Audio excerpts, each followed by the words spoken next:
नमस्ते, मैं अलका ठाकुर हूँ और आप सभी का अलका मेडिकल क्लासेस में स्वागत है। तो आज हम क्या डिस्कस करेंगे? आज हम डिस्कस करेंगे, जैसा कि आपको यहाँ पे पिक्चर में दिख रहा है कि नाक से खून बह रहा है। तो नाक से खून क्यों बहता है? बच्चों को भी बहता है, बड़ों को भी बहता है। तो आखिर बहता है तो बहता क्यों है? थोड़ा सा आप दिमाग पर प्रेशर डालिए, सोचिए कि नाक से खून आखिर बहता क्यों है। अब किसी किसी को लगता है कि नाक से खून बहना बहुत गंभीर समस्या है। ऐसा है क्या? हो सकता है कि ऐसा होगा और ये भी हो सकता है कि ऐसा नहीं होगा। ये आपको सोचना है, ये आपको समझना है कि आपने ऐसा क्या किया, हम ऐसा क्या करते हैं कि नाक से खून बहता है, और हम ऐसा क्या नहीं करते हैं तभी भी नाक से खून बहता है। समझ में आ रहा है आपको? देखिए, नोज ब्लीडिंग हम बोलते हैं, अंग्रेजी में हम तो नोज ब्लीडिंग ही बोलेंगे। चलिए, अब हमने पेन को कर लिया है काला, तो अब हम इस पे लिख सकते हैं। नोज ब्लीडिंग को हम मेडिकल टर्म में क्या बोलते हैं? मेडिकल टर्म में हम इसको बोलते हैं एपिस्टैक्सिस। ठीक है, नोज ब्लीडिंग का अंग्रेजी शब्द मेडिकल में ये है। अब नाक से खून बहना, जब बच्चों के नाक से खून बहता है तो हम क्या बोलते हैं कि हो सकता है कि बच्चे का नाखून बड़ा हो और वो अपने नाखून से नाक के अंदर उंगली कर रहा हो और फिर बस यहाँ पे उसने खरोंच दिया। तो जब यहाँ पे चोट लगा, जब यहाँ पे चोट लगा, चाहे वो चोट हल्का सा हो या फिर वो चोट ज़्यादा हो, तभी भी नाक से खून बहेगा। लेकिन हम ऐसा ये भी मानते हैं कि यहाँ पे जो नाक की जो नली होती है, देखिए, सबसे पहले हमें जानना इंपॉर्टेंट क्या है कि जो नाक होता है वो कैसा है। नाक हमें कितना दिख रहा है? किसी का नाक लंबा होता है, किसी का नाक थोड़ा सा फ्लैट होता है, चपटा होता है। तो लोग चिढ़ाते भी हैं, अरे तुम्हारा नाक तो बहुत ज़्यादा चपटा है, अरे तुम सुंदर नहीं हो, तुम्हारा नाक तो खड़ा है ही नहीं। बोलते हैं कि नहीं बोलते हैं? तो हम मजाक में भी लेते हैं। अब होता क्या है कि यहाँ के बोन यानी कि यहाँ की हड्डियों के बनावट में फिर गड़बड़ी हो जाती है। हड्डी की बनावट कुछ अलग होगी। अगर जन्म से ही हड्डी की बनावट थोड़ी सी टेढ़ी है तो नाक से खून आएगा। गर्मी के मौसम में नाक से खून क्यों आता है? क्योंकि गर्म हवा बहुत ज़्यादा शुष्क होती है, बहुत ड्राई होती है। तो आपके नाक के अंदर की जो झिल्ली है उसको थोड़ा सा मॉइस्ट रहना है, थोड़ा सा उसको चिकना रहना है। अब हुआ ये कि नाक के अंदर की जो परत है वो तो फिर बहुत ज़्यादा सूख गई, जिसकी वजह से आपके जो कैपिलरीज है, कैपिलरीज किसको बोलते हैं? कैपिलरी छोटी छोटी पतली पतली खून की नली को बोलते हैं। मैंने आपको क्या बताया था कि बॉडी में जो नस होती है जिससे खून बहता है वो दो प्रकार का होता है। जैसे आप घर में अगर दो भाई बहन तो आप अलग अलग है ना, वैसे ही दो प्रकार का नस अगर नाक में बहता है, मतलब कि पूरे बॉडी में दो प्रकार का नस बहता है, एक आर्टरी और एक वेन। तो आर्टरी बहुत जवान वाले नस को बोलते हैं। जैसे कि जब आप जवान होते हो तो आपका जो रंग है, आपका जो स्वरूप है, आपका जो ड्रेसिंग सेंस है वो अलग होता है।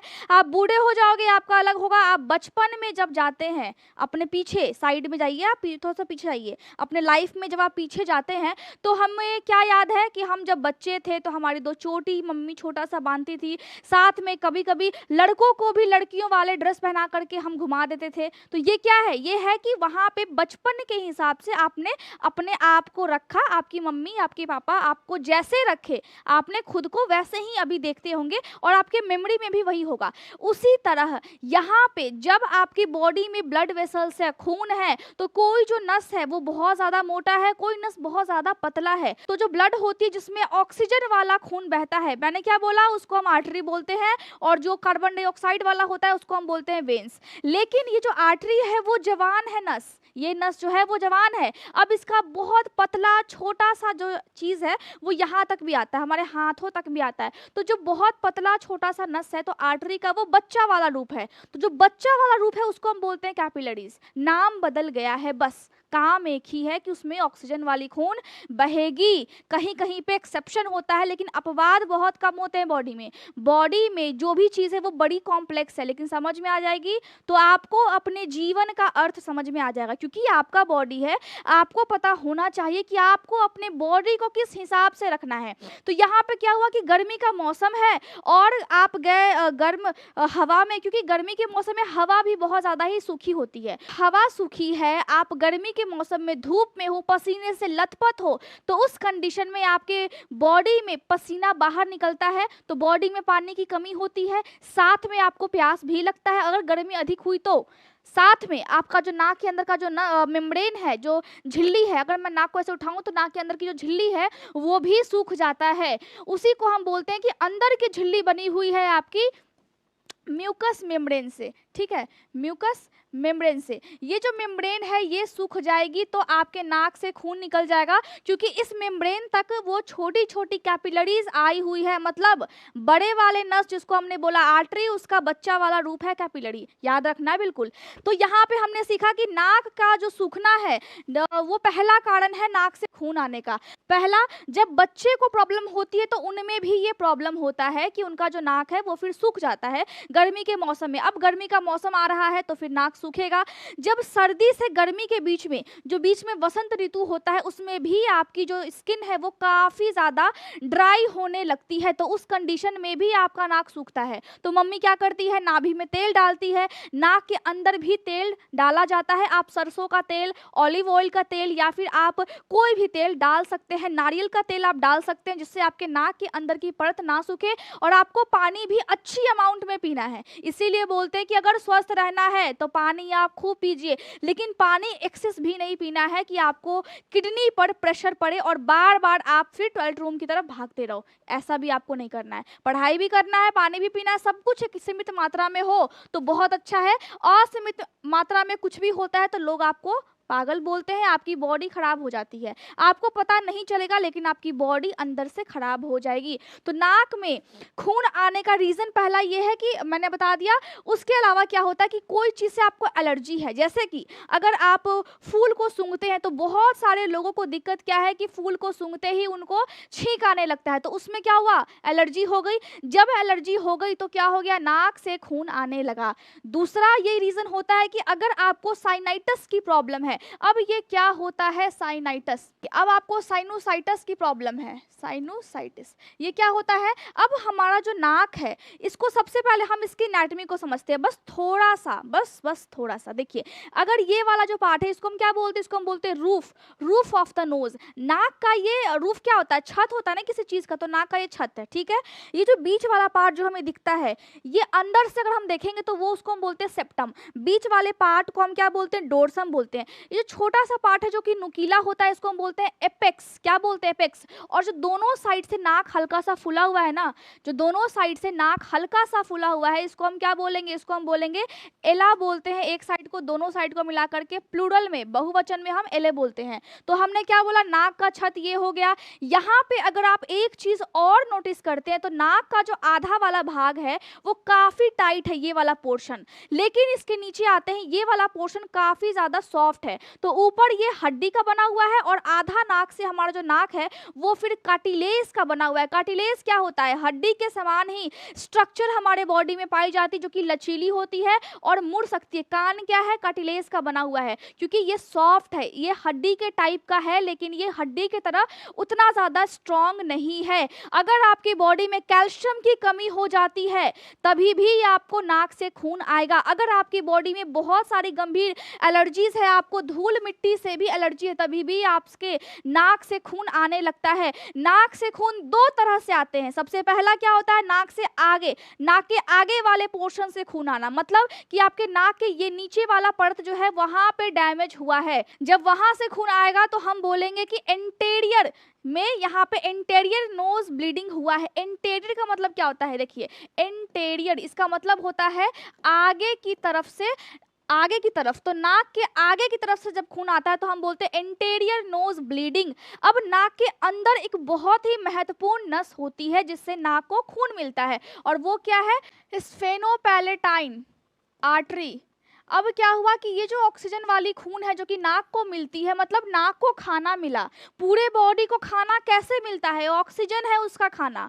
तो नाक को खाना एक बहुत ही महत्वपूर्ण आर्टरी, स्फेनोपैलेटाइन आर्टरी, जो कि नस है, यहाँ पे नाक में खून देती है और फिर उसी के बहुत सारे छोटे छोटे पतले पतले ब्रांचेस हमारे नाक के पूरे यहाँ पे छाए हुए हैं जिससे हमारे नाक में खून पहुँचता है। बॉडी का ऐसा कोई भी अंग नहीं है जिसको खून नहीं जाता है।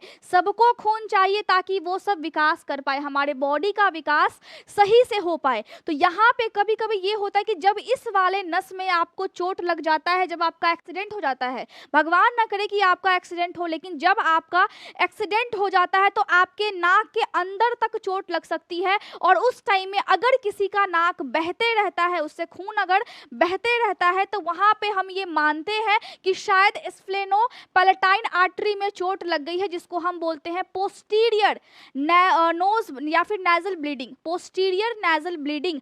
अब पोस्टीरियर का मतलब क्या होता है? पोस्टीरियर का मतलब होता है पीछे की तरफ। जैसे हम बोलते हैं ना कि फ्रंट मतलब आगे, बैक मतलब पीछे, वैसे ही मेडिकल टर्म में हम क्या बोलेंगे? पीछे को हम क्या बोलेंगे? पोस्टीरियर, मतलब अंदर की तरफ एकदम डीप। कोई कट लग गया है, कोई इंजरी हो गई, इंजरी का मतलब क्या होता है? चोट होता है। तो समझ में आया आपको? अब लड़के लोग बहुत ज्यादा स्टाइल मारते हैं, आजकल तो लड़कियां भी स्कूटी से जाती हैं, लेकिन उस टाइम में वो हाई स्पीड करके जब चलाती हैं स्कूटी, तो उस टाइम में भगवान ना करे किसी के साथ हो, लेकिन अगर हो जाता है तो फिर नाक टूट सकता है, नाक में चोट लग सकता है, जिसकी वजह से नाक से खून आएगा। तो मैंने आपको बता दिया कि नाक से खून बहुत तरह के आते हैं। अब बहुत तरह के आते हैं मतलब बहुत रीजंस की वजह से नाक से खून आता है। यहाँ पे एक और कंडीशन होती है जिसको हम बोलते हैं नेजल पॉलिप। अब नेजल पॉलिप का मतलब क्या है कि नाक के अंदर आपको महसूस होगा एक्स्ट्रा लटका हुआ है, जब आप यहाँ पे दबाएंगे या फिर जब आप अपने नाक में उंगली करते हैं तब आपको महसूस होता है। ऐसे बिना काम के नाक में उंगली नहीं करना है, ठीक है? आपको उंगली तब करना है जब आपको ये महसूस हो कि आपके नाक में कुछ एक्स्ट्रा ग्रोथ हो गई हो किसी चीज की। ये कैंसर नहीं होता है, लेकिन यहाँ पे मांसी नाक के अंदर के मांस में हमें बढ़ोतरी देखने को मिलती है, उसी को हम बोलते हैं नेजल पॉलिप। ये अंदर से देखने में कुछ ऐसा होता है। अब हम क्या देखते हैं कि आजकल क्रेज किस चीज का है कि आप ब्यूटी पार्लर में जाइए, अपने बॉडी के सभी हेयर्स को हटा दीजिए। ऐसे तो हेयर्स आपकी बॉडी के लिए कभी कभी इन्फेक्शन के कारण भी बनते हैं।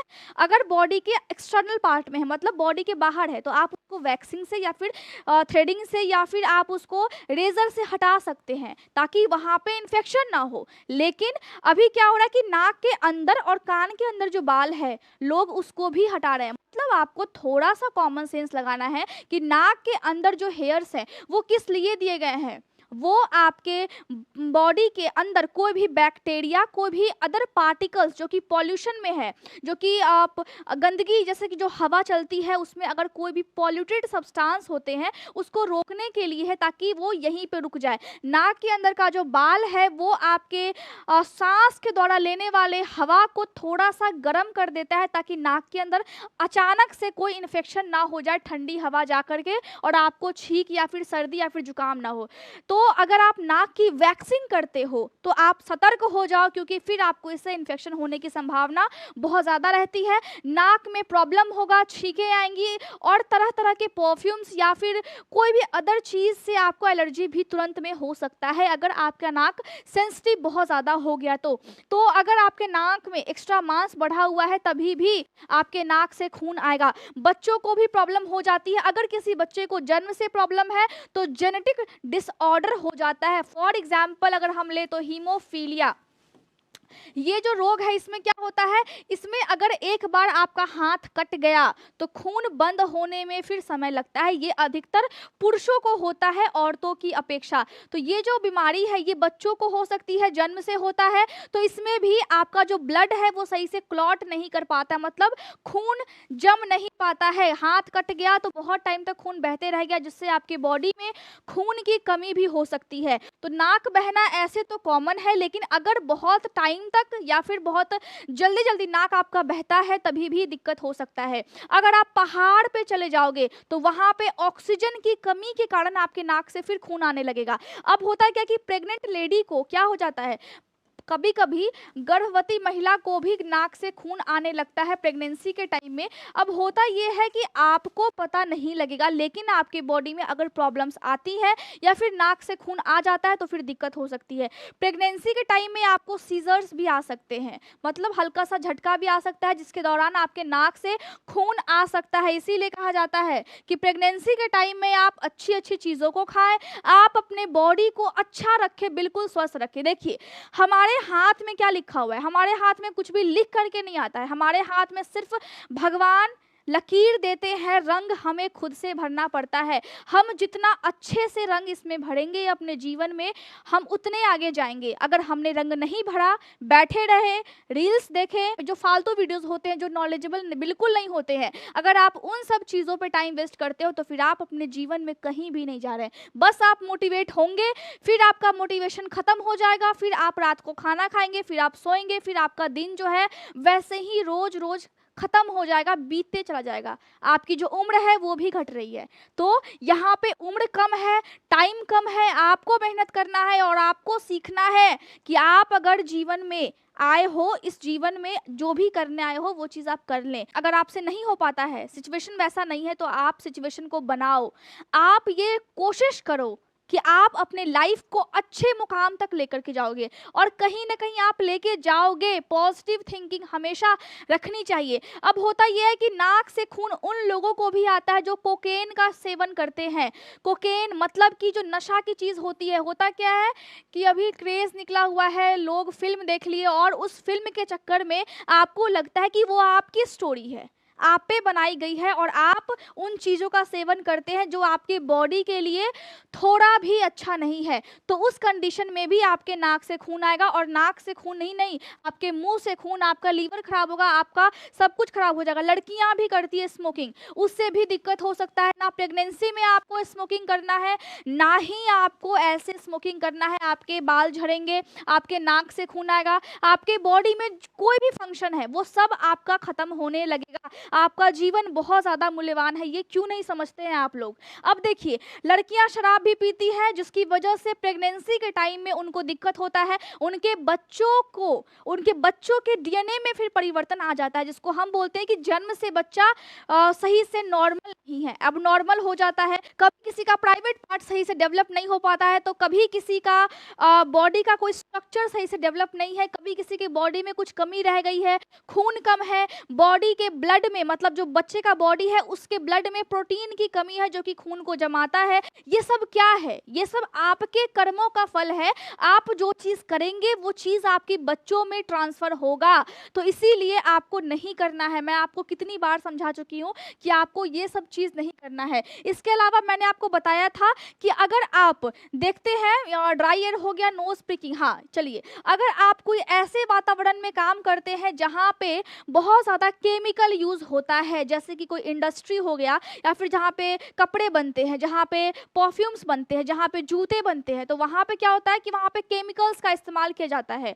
तो वहाँ पे धुएं से आपके नाक से खून निकल सकता है, क्योंकि छोटे छोटे केमिकल के पार्टिकल आपके नाक के अंदर चले जाते हैं, जिससे आपके नाक में इन्फेक्शन हो जाता है। नाक आपका काफ़ी ज़्यादा सेंसिटिव हो जाता है, जिसकी वजह से आपके नाक से खून निकल सकता है। नाक में ऐसे कैंसर बहुत ही रेयर पाया गया है, बहुत कम लोगों को देखा गया है कि उनके नाक में कैंसर होता है। लेकिन अगर हम देखें तो कुछ कारण और भी है, जैसे कि अल्कोहल, शराब पीने की वजह से होगा आपकी बॉडी में दिक्कत, आपके नाक में दिक्कत, लेकिन ये जो कारण है वो कम लोगों में देखा गया है, ठीक है। इसके अलावा ब्लीडिंग डिसऑर्डर हो सकता है। मैंने क्या बोला कि जो चीज़ आप करेंगे वो चीज़ आपके बच्चों में ट्रांसफर होगा। मतलब अगर आप स्मोकिंग करते हैं, आपको कुछ नहीं हुआ, आप तंबाकू खाते हो, आपको कुछ नहीं हुआ, लेकिन आपके जीन से फिर आपके बच्चों में का जो जीन है उसमें फिर डिफेक्ट आ जाता है, क्योंकि वो आपका संतान है जो आपके जीन में परिवर्तन हुए हैं। स्मोकिंग के बाद आपकी बॉडी में जो चेंजेस आए हैं, अल्कोहल कंजम्पशन के बाद जो आपकी बॉडी में चेंजेस आए हैं, वो आपके बच्चों पे सीधे असर करेगा। तो यहाँ पे आपको अपनी लाइफ के लिए ही नहीं, आपके जनरेशन के लिए भी सोचना है कि ये चीज़ हमारे लिए अच्छा नहीं तो हमारे बच्चों के लिए कैसे अच्छा है। बच्चों के बॉडी में जन्म से दिक्कत हो जाती है, तो आप लोग समझते क्यों नहीं हो इस चीज़ को। यहाँ पे देखिए, हीमोफीलिया, जैसा कि मैंने आपको बताया कि ये कट जाता है हाथ, फिर जल्दी से खून बंद नहीं होता है। ऐसे ही एक और प्रॉब्लम है जिसको हम बोलते हैं वॉन विली ब्रांड डिजीज। अब इसमें होता क्या है, इसमें भी सेम यही चीज होता है कि आपका हाथ कट जाएगा और खून जल्दी से बंद नहीं होगा, और ये जो है ये अधिकतर पुरुषों को होता है, ठीक है। ये जो हीमोफीलिया है वो, और ये वाला प्रॉब्लम है वो आदमी और औरत दोनों को इक्वली होता है। और दोनों को अफेक्ट इक्वली करता है। तो आपको समझना है कि आपको अपने बॉडी के लिए क्या करना चाहिए, क्या आवश्यक है, क्या ये चीज़ें, क्या सिगरेट आवश्यक है, क्या स्मोकिंग करना बहुत ज़्यादा ज़रूरी है, अति आवश्यक है, आपकी लाइफ का सबसे इम्पॉर्टेंट पार्ट है क्या, अल्कोहल आपका जीवन है क्या, नहीं है ना, तो फिर आप इसको छोड़ दें। जीवन नहीं है तो फिर छोड़ दे। ल्यूकीमिया, जिसमें आपको वाइट ब्लड सेल्स में, ब्लड में फिर कैंसर हो जाता है, तो ब्लड में जब कैंसर होता है तभी भी आपके नाक से खून आने लगता है। तो मैं आपको यही बोलूँगी कि आपके बॉडी में जो चीज़ खराब आकर के करती है आपके बॉडी को, वो चीज़ का सेवन आप बिल्कुल भी ना करें। एक छोटी सी बात है जो कि आप सब जानते हैं लेकिन समझते नहीं हैं। इसके अलावा और कौन से रीज़न है, इम्यून थ्रोम्बोसाइटोपिनिया। अब इसमें क्या होता है कि हमारे बॉडी के अंदर क्या है, बहुत सारा हड्डी है, उस हड्डी के बीच में आपका है बोन मैरो, और उस बोन मैरो से निकलता है आपका खून आरबीसी, आपका वाइट ब्लड सेल्स डब्ल्यूबीसी, जो कि आपके बॉडी में होने वाले इन्फेक्शन से लड़ता है। और तीसरा होता है प्लेटलेट्स। अब इस प्लेटलेट्स के कारण ही आपका खून जमता है, मतलब जब हाथ कट जाएगा तो वहाँ पे इसमें भी बहुत सारे प्रोटीन होते हैं, जैसे कि फिब्रिनोजेन, जो आपके खून को जमाने का काम करता है जब आपका हाथ कटता है तब। अब जब किसी व्यक्ति में इस वाले प्रोटीन की कमी होगी तो उसका जो हाथ जब कटेगा तो खून जल्दी से बंद नहीं होगा। तो यहाँ पे यही दिक्कत होता है कि यहाँ पे जो मेन चीज है, जैसे कि आपके घर में अगर पापा ना कमाए तो आपका घर कैसे चलेगा, क्योंकि अभी सिर्फ पापा कमा रहे हैं और उसी से पूरा परिवार संचालित होता है। सेम इसी तरह आपके पास हड्डी है, उस हड्डी के अंदर है बोन मैरो, जो क्या बनाता है, आरबीसी, डब्ल्यूबीसी, प्लेटलेट्स। एक प्लेटलेट्स जो है वो आपके खून को जमाने का काम करता है, तो बहुत कम अमाउंट में ये प्लेटलेट्स को बनाता है, जिसकी वजह से आपके खून में इसकी कमी हो जाती है और आपका जब हाथ कटेगा तो फिर आपका खून जमेगा नहीं, तो उस टाइम में भी दिक्कत होता है, उस टाइम में आपको बहुत ज़्यादा दिक्कत होती है। तो उसी को हम बोलते हैं इम्यून थ्रोम्बोसाइटोपिनिया। ये आपको जन्म से हो सकता है। तो मैंने क्या बोला है कि जन्म से जिस बच्चे को ये चीज़ है, इसका मतलब है कि उसके मम्मी और पापा ने कुछ ऐसे चीज़ें की हैं लाइफ में जो कि उनको नहीं करना चाहिए था। इसके अलावा अगर आपका ब्लड प्रेशर बहुत ज़्यादा हाई है, तो अडल्ट में ऐसा देखा गया है, जो वयस्क लोग हैं उनमें ऐसा देखा गया है कि हाई ब्लड प्रेशर की वजह से उनके नाक से खून आता है, क्योंकि यहाँ पे एक और चीज़ होता है, जिसको दिल की प्रॉब्लम होती है उसको एक दवाई देते हैं डॉक्टर, जिसका नाम है हिपैरिन, ताकि खून पतला हो जाए। अब जब आप इस दवाई का डोज अधिक ले लेंगे तो उस कंडीशन में भी आपका जो खून है वो नाक से बहेगा। तो यहाँ पे अगर आपको दिल का प्रॉब्लम है, हार्ट में कोई दिक्कत है, तो फिर जब भी आप दवाई खाते हो जो कि खून को पतला कर देता है, तो उस दवाई की डोज को आप कम कर दे अगर आपके नाक से खून आने लगा है तब। अर्थेरोस्क्लेरोसिस हो जाती है, आपके जो दिल के आसपास की जो नस है जिससे खून बहता है, वो जो नस है वो काफ़ी ज़्यादा हार्ड हो जाती है, जिसकी वजह से यहाँ पे आपको दिक्कत हो सकता है, हार्ट में सही से खून नहीं पहुँच सकता है। तो उस कंडीशन की वजह से भी आपके बॉडी के अंदर का जो ब्लड प्रेशर है वो फिर इम्बैलेंस हो जाएगा, बैलेंस नहीं रहेगा। अब देखिए, जब आप चाय बनाते हो तो जब चाय बनाते हैं तो चाय पत्ती और चीनी दोनों की मात्रा बैलेंस होनी चाहिए। उसी तरह जब हमारे बॉडी में खून है तो उस खून में बहुत सारा प्रोटीन है, तो उसकी भी बैलेंस होना बहुत ज़्यादा इंपॉर्टेंट है। अगर वो गड़बड़ हो गया तो फिर गड़बड़ी हो सकती है, जैसे कि चाय बहुत ज़्यादा, अगर चाय पत्ती आपने अधिक डाला तो चाय बहुत ज़्यादा कड़वा हो जाएगा, चीनी ज़्यादा डाला तो फिर चाय बहुत ज़्यादा मीठा हो जाएगा। तो यहाँ पे दिक्कत तो होगी ना, तो हर चीज़ का बैलेंस होना बहुत ज़्यादा इंपॉर्टेंट है। इसके अलावा फेशियल एंड नेजल सर्जरी, अगर आपके फेस की कोई सर्जरी हुई है, नाक की कोई सर्जरी हुई है, तो उस कंडीशन में भी नाक से खून आ सकता है। लेकिन मैं आपको ये बोलूँगी कि जो भी आप बाइक यूज़ करते हैं या फिर जो भी आप लोग स्कूटी यूज़ करते हो, बहुत अच्छे तरीके से संभल करके आप स्लो स्पीड में यूज़ किया कीजिए, नहीं तो इससे आपको दिक्कत हो सकता है। और आपका हेल्थ है, आपको संभालना है। लोग क्या बोलते हैं कि मैं शराब पीता हूँ, मैं सिगरेट पीता हूँ, ये मेरी लाइफ है, आपकी लाइफ है, बट आप ये सोचो कि आप दूसरों को क्या सिखा रहे हो, आप अपने घर में क्या सिखा रहे हो, आप अपने छोटे भाई बहन को क्या सिखा रहे हैं। आप पियोगे, आपका छोटा भाई बहन एक दिन जरूर बोलेगा कि आपने पिया तो मैंने मना नहीं किया, लेकिन जब मैं पी रहा हूं तो आप क्यों बोल रहे हो। ऐसा होता है कि नहीं होता है। तो इसीलिए मैं बोल रही हूं कि जो चीज़ गलत है वो चीज़ गलत ही है। वो चीज़ कभी भी कोई बड़ा करे, कोई छोटा करे, कोई अमीर करे, कोई गरीब करे, इससे कुछ भी फर्क नहीं पड़ता है। जो चीज़ गलत है वो चीज़ हमेशा के लिए गलत था और गलत है, ये चीज़ आपको सोचना पड़ेगा। अगर आपकी बॉडी में कैल्शियम की कमी हो जाती है तभी भी आपके नाक से खून आएगा। तो इतना मैंने आपको बता दिया। अगर आपकी बॉडी में एक और जन्म से ही दिक्कत होता है, और वो जन्म से दिक्कत क्या होता है, हेरिडेटरी हेमोरेजिक टेलेंजेटेसिया, ठीक है, इसको हम शॉर्ट फॉर्म में बोलते हैं HHT।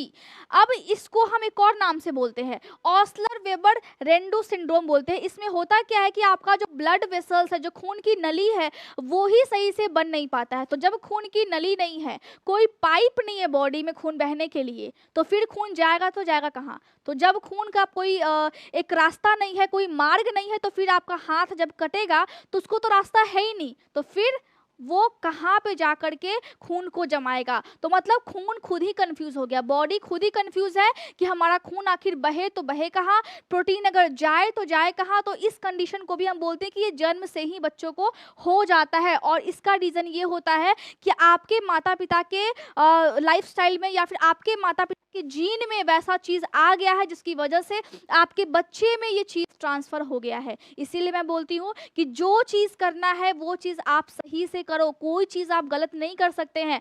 आप करोगे आपको पता नहीं लगेगा, लेकिन आपका जो किया धरा है वो आपके जनरेशन पे पड़ेगा। आप अगर अच्छा काम करते हैं तो आपका जनरेशन अच्छा होगा, अगर आप कोई चीज़ सही नहीं करते हो तो आपका जनरेशन भी गलत रास्ते में फंस जाता है। तो उस कंडीशन में आप खुद को दोष दोगे बाद में।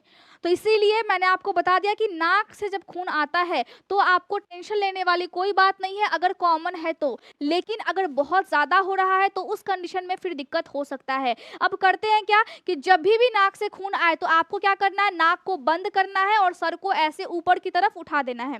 पहला काम तो ये करना है, 5 मिनट तक आपको नाक को बंद करना है। अगर नाक से खून 5 मिनट, 10 मिनट, 15 मिनट अगर आ चुका है तो उस टाइम में आपको नाक को बंद करके ऊपर रखना है और फिर आइस यानी कि बर्फ से आपको चेहरे या फिर नाक के आसपास के एरिया को फिर सेकना है। इसके अलावा एक होता है लेगिटेशन। जब आप हॉस्पिटल में जाते हो तो डॉक्टर साहब देखते हैं कि नाक से खून कुछ ज़्यादा ही आ रहा है, तो वहाँ पे आपके नाक के अंदर की कैपिलरीज को वो बांध देते हैं, उसी को हम बोलते हैं लेगिटेशन। या फिर आपका नेजल पैकिंग कर देते हैं, नाक को पूरी तरह से पैक कर देते हैं गॉज डाल करके। क्या डाल करके? गॉज डाल करके। गॉज क्या होता है, जैसा कि बैंडेज होता है वैसे ही बैंडेज टाइप का होता है और आपके नाक में बिल्कुल अंदर से अंदर तक पूरा एकदम नाक में डाला जाता है ताकि नाक में जो भी खून बह रहा है वो आखिर ना बहे, वहाँ पे क्लॉटिंग फैक्टर होना स्टार्ट हो जाए जिसकी वजह से नाक में से खून आना फिर बंद हो जाए। ये पेशेंट के लिए इंपॉर्टेंट है, नहीं तो उसके बॉडी में खून की फिर कमी हो जाएगी और फिर हम देखते हैं कि आगे हमें क्या क्या प्रोसेस करना है। कभी कभी ऐसा होता है कि अगर आपके बॉडी में सीवियर इन्फेक्शन हो गया हो उसकी वजह से भी नाक में खून आने लगता है। नाक से खून आएगा तो आपको पैनिक नहीं होना है, नाक को ऊपर करना है और फिर उस टाइम में आपको नाक को 5 मिनट तक दबा करके रखना है। अगर ये बार बार हो रहा है तो फिर जा करके आप डॉक्टर से सलाह लें, चेक करवाएं कि हमारे बॉडी में आखिर क्या दिक्कत है। तो मैं समझती हूँ कि आज मैंने आपको बता दिया, सब कुछ मैंने आपको बताया है। कोई भी डाउट होता है आप टेलीग्राम पे पूछ सकते हैं, पहले वाले कमेंट में लिंक होता है, आप जा करके उस ग्रुप को ज्वाइन कर सकते हो। Thank you so much.